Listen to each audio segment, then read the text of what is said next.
합독하시겠습니다. 역대상 9장 1절에서 9절까지의 말씀 함께 합독하시겠습니다. 온 이스라엘이 그 계보대로 계수되어 그들은 이스라엘 왕조 실록에 기록되니라. 유다가 범죄함으로 말미암아 바벨론으로 사로잡혀 갔더니 그들의 땅 안에 있는 성읍에 처음으로 거주한 이스라엘 사람들은 제사장들과 레위 사람들과 느디님 사람들이라.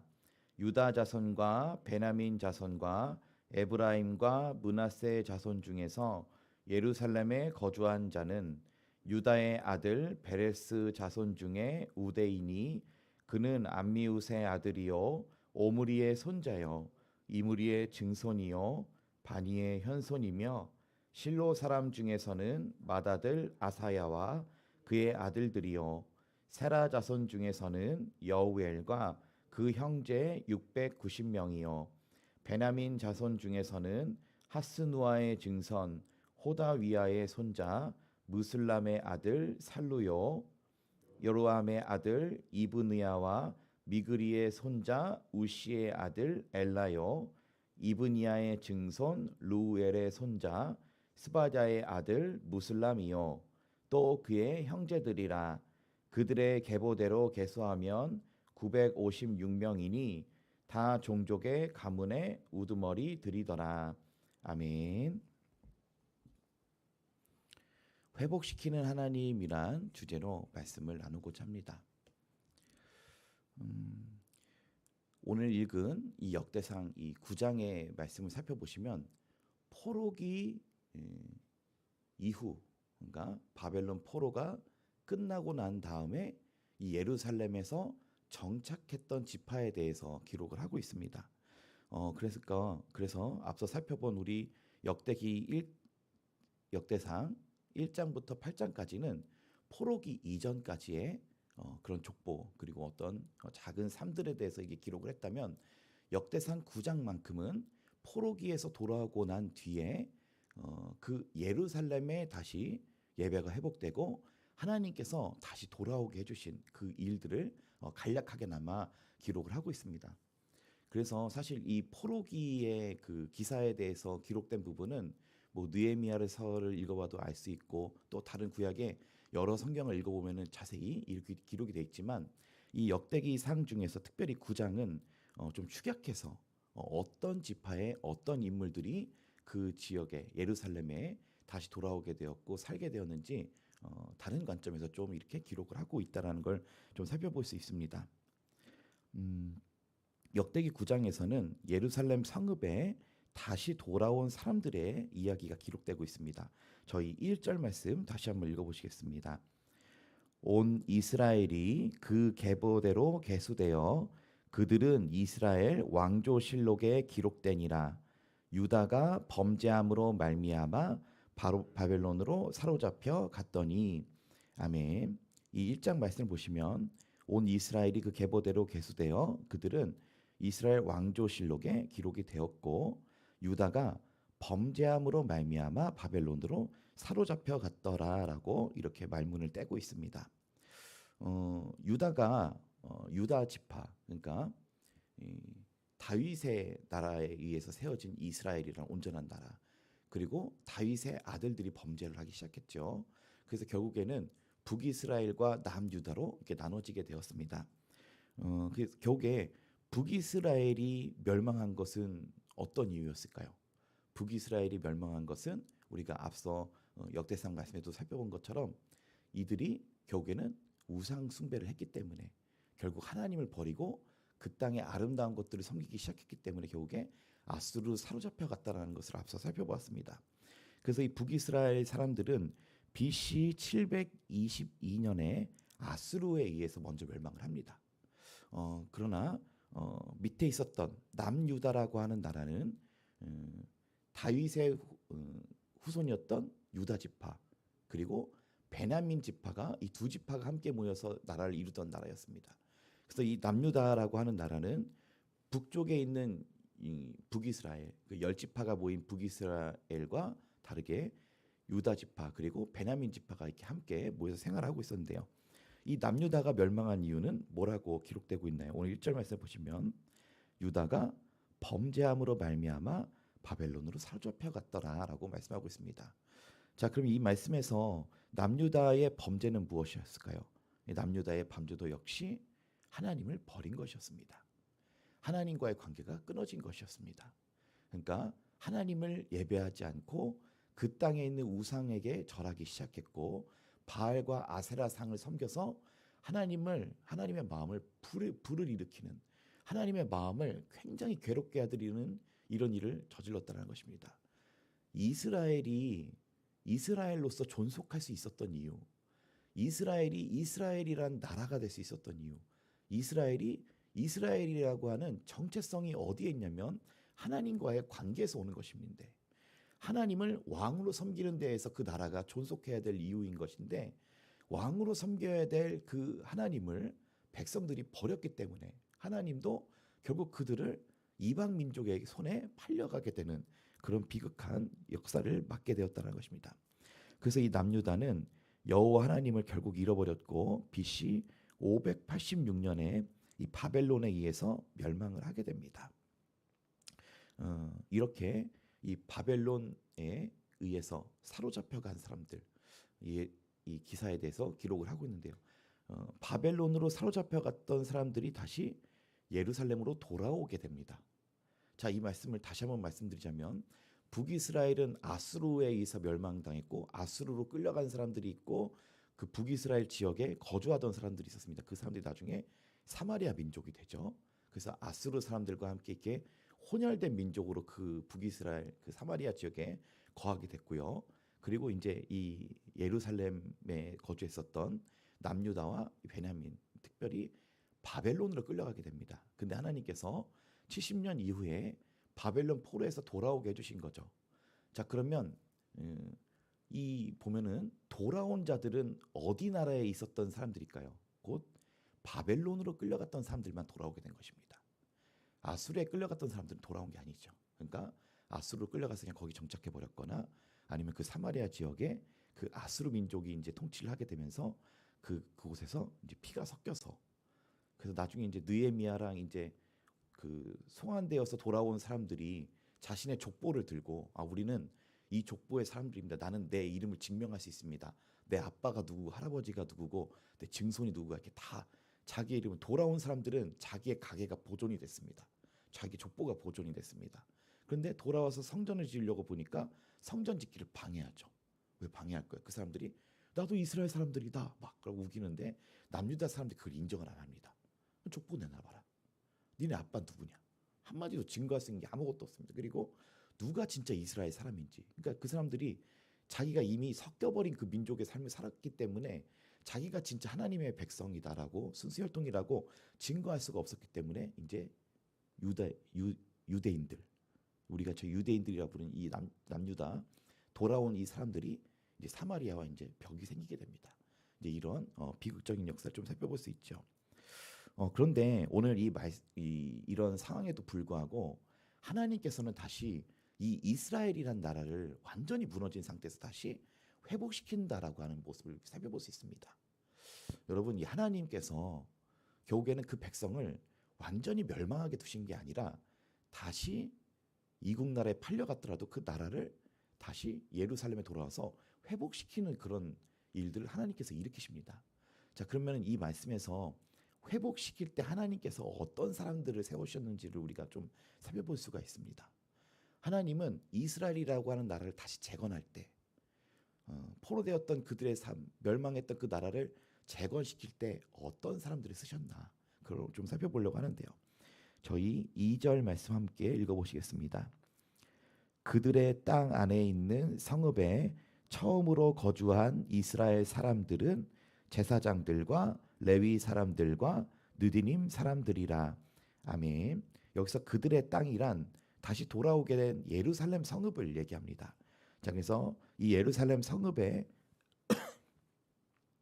처음으로 거주한 이스라엘 사람들은 누구라 얘기합니까? 제사장들, 레위 사람들, 그리고 느디님 사람들이다라고 얘기합니다. 여기서 보시면 느디님 사람들이란 말이 좀 누구진지 헷갈릴 수 있는데요. 이 느디님 사람들은 어떤 사람들을 얘기하냐면 이 성전 회막에 노예 생활을 하는 사람들을 얘기하는 겁니다. 자, 그래서 제사장들과 레위 사람들은 이 하나님이 택한 이스라엘 민족 중에 그 한 사람들이었고요. 느디님 사람들은 전쟁포로, 그리고 이제 여호수아 때 그 가나안 땅을 점령하고 있는데 그 기브온 사람들이 자기네들도 하나님을 섬기는 사람이라고 이렇게 속여가지고 우리가 떡이 말랐고 뭐 이렇게 이런 거 음식이 말랐는데 하나님을 예배하러 왔다라고 이렇게 속이죠. 왜냐면은 여호수아에 의해서 이스라엘에서 멸망할까봐 그 기브온 사람들이 꾀를 냈습니다. 우리도 사실 하나님을 섬기는 사람들인데 멀리서 온 거예요. 우리랑 화친 조약을 맺죠 하면서 그렇게 화친 조약을 맺어서 이렇게 거했는데 알고 봤더니 이 사람들이 가나안 민족 중에 한 사람이었던 겁니다. 그래서 정복을 하고 나서 보니까 약속한 게 있다 보니까 멸망시키지 못하겠고, 그래서 이 기브온 사람들을 성전 회막에 그 여러 가지 이제 잡일들 허드렛 일을 시키는 노예로 삼게 됩니다. 그래서 거기에서 이제 나무를 패거나 또 물두멍에 있는 그 하나님의 성전을 섬기는 그 물두멍에 있는 물을 채워주는 그런 허드렛 일을 섬기는 사람들이 이 느디님 사람들입니다. 그래서 하나님께서 이 이스라엘이라고 하는 예루살렘 성읍에 다시 한번 이스라엘이라고 하는 나라를 세우실 때 하나님이 가장 먼저 무엇을 세우시면 예배를 세우십니다. 그리고 예배를 섬길 수 있는 자들을 먼저 세우십니다. 자, 그래서 이 말씀 보시면 제사장들, 레위 사람들, 그리고 느디님 사람들이 처음으로 먼저 그 예루살렘에 다시 이스라엘의 첫 그 회복의 기초가 되었다라고 합니다. 여러분, 우리가 먼저 삶의 회복이 일어나려면 예배가 먼저 세워져야 되는 것입니다. 하나님께서는 자기를 예배할 자들을 찾으십니다. 그리고 하나님을 예배하는 자들 하나님께서 또 귀하게 여기십니다. 많은 사람들이 다시 한번 돌아와 이스라엘로 회복할 수 있는 자리에 있었던 거 아닙니다. 아수르에 가서 그 나라에 그냥 살아가던 사람도 있었고, 사마리아 사람에 그냥 편입돼서 그냥 살아가던 사람들이 있었지만, 하나님께서 다시 한번 그 이스라엘이라고 하는 하나님의 나라를 세우실 때에는 하나님을 섬기는 자들을 먼저 세우시기 시작하셨다는 것입니다. 하나님께서 다 아신다는 것입니다. 그리고 특별히 레위, 제사장, 그리고 느림 사람들은 이미 다윗 때에 세워졌던 이스라엘 중에서 하나님의 성전 회막을 복무하던 12 계열로 세워진 사람들이었다라고 합니다. 그래서 역대상 이 9장의 이하의 말씀을 살펴보면은 하나님을 섬겼던 이 제사장 사람들이 어떻게 일을 다시 시작하게 됐나, 그것을 또 이제 기록을 하고 있는데요. 먼저는 하나님께서 예배를 세울 자들을 먼저 세워주신다라는 것입니다. 그리고 저희 이어서 2절 말씀 함께 읽어보시겠습니다. 그들의 땅 안에 있는 성읍에 처음으로 거주한 이스라엘 사람들은 죄송합니다. 3절 말씀 읽어보시겠습니다. 유다 자손과 베냐민 자손과 에브라임과 므낫세 자손 중에서 예루살렘에 거주한 자는, 아멘. 이 특별히 3절 말씀 보시면 유다, 베냐민 이 두 지파는 이 바벨론으로 끌려갔던 지파이죠. 그러니까 하나님께서 돌아와서 예루살렘의 이 유다 자손은 자신의 이 가계를 증명할 수 있으면서 세워졌고요. 그리고 에브라임과 므낫세 자손 중에서도 예루살렘에 거주했다라고 합니다. 그래서 사실은 많은 사람들이 이스라엘에 있는 많은 사람들이 다시 예루살렘에 돌아오게 됐지만, 특별히 다시 그 이스라엘이라고 하는 나라를 세울 때에 하나님이 특별히 사용하신 그 지파가 있었습니다. 어떤 지파였을까요? 바로 유다 지파입니다. 유다 지파. 하나님께서 이미 사무엘하 7장 이하의 말씀에 하나님께서 약속해 주셨죠. 다윗과 언약을 해주셨죠. 다윗이 하나님 앞에서 하나님의 성전을 세워야겠다라고 하는 이런 기특한 마음을 가졌을 때 하나님이 그 마음에 감동하시고 다윗에게 그 아들들로부터 끊어지지 않는 왕위에 대해서 약속을 하셨습니다. 그래서 사울에게서 내 은총을 빼앗은 것처럼 하지 않겠다. 너희 자녀들이 죄를 저질러도 내가 그 사울의 은총을 빼앗은 것처럼 은총을 뺏진 않고 내가 너희의 자손들에게 그 영원한 왕위를 지켜주리라라는 하나님이 약속을 하시죠. 그리고 그 계보대로 그리스도가 오실 때까지 그 왕위가 이어지게 됩니다. 저희가 마태복음 1장의 말씀을 잠깐 찾아보실까요? 마태복음 1장에 17절 말씀을 잠깐 읽어보시겠습니다. 마태복음 1장 17절 말씀 한번 읽어보시겠습니다. 시작. 그런즉 모든 대수가 아브라함부터 다윗까지 연례되어 다윗부터 바벨론으로 사로잡혀 갈 때까지 연례되어 바벨론으로 사로잡혀 간 후부터 그리스도까지 14대더라라고 이렇게 기록을 하고 있습니다. 뭡니까? 바벨론으로 사로잡혀 간 후에도 그 대수가 끊어지지 않았다는 것입니다.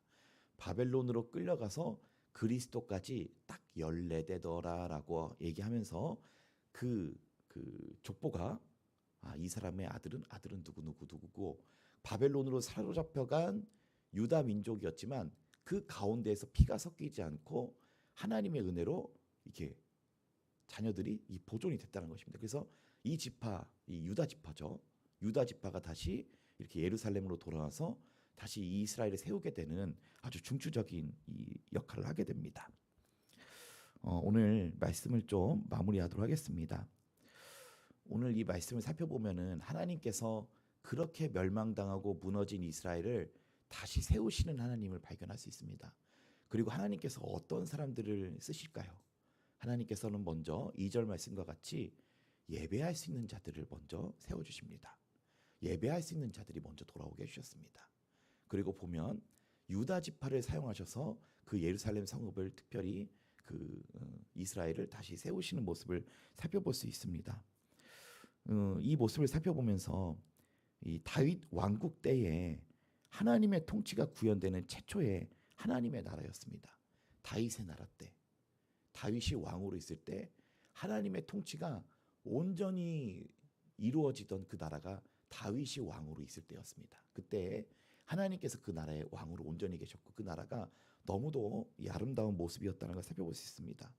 그 가운데 이 다윗의 신앙, 하나님을 향한 그 뜨거운 사랑과 하나님을 향한 그 뜨거운 믿음, 그리고 하나님께서는 그 다윗의 자녀들, 오늘 말씀 살펴본 이 유다 지파를 통해서도 다시 회복을 시키시는 것처럼 하나님께서는 그 다윗 한 사람의 믿음을 보시고 하나님께서는 그 다윗 한 사람의 하나님을 향한 그 사랑을 보시고 하나님께서 끝까지 지켜주시는 모습을 우리가 발견하게 됩니다. 여러분, 오늘 우리가 이 다윗 왕같이 다윗같이 하나님을 사랑하는 일에 한번 뛰어나 보면 어떨까요? 그리고 누구보다도 하나님을 이런 섬기는 일에 뛰어나 보면 어떨까요? 하나님께서는 그 사로잡힌 자라도 돌아오게 해주셨습니다. 다 무너진 이스라엘이라고 해도 그 하나님을 예배하고 하나님을 섬겼던 그 지파를 통해서 다시 한번 이스라엘을 이렇게 세워가시기 시작하십니다. 여러분, 하나님은 자기를 예배하고 자기를 섬기는 자들을 끝까지 지키십니다. 오늘 이 말씀을 살펴보면 그리고 구약의 이 역사를 살펴보면 하나님이 그 백성들을 자기를 섬기는 자들을 끝까지 지키셨다라는 것을 오늘 말씀을 통해 살펴볼 수 있습니다. 역사를 통해서 다시 한번 확인을 할 수가 있다라는 것입니다. 그리고 이 다윗의 때는 그리스도가 나실 때까지 그 가계가 흩어지지 않았습니다. 이 사람들이 이 기록을 했기 때문에 그렇습니다. 오늘 우리가 이렇게 제사장들 같이 하나님의 예배를 사모하고 세우는 자의 자리에 있기를 소원하며 또 이 다윗의 유다 지파와 같이 그 다윗의 그 뜨거웠던 하나님을 향한 그 사랑하심으로 말미암아 하나님께 그 약속을 받아 그 지파가 다시 돌아와 이스라엘 민족을 회복시키는 것 같이 우리가 이러한 일에 쓰임을 받는 저와 여러분 되시기를 소원합니다. 기도하시겠습니다.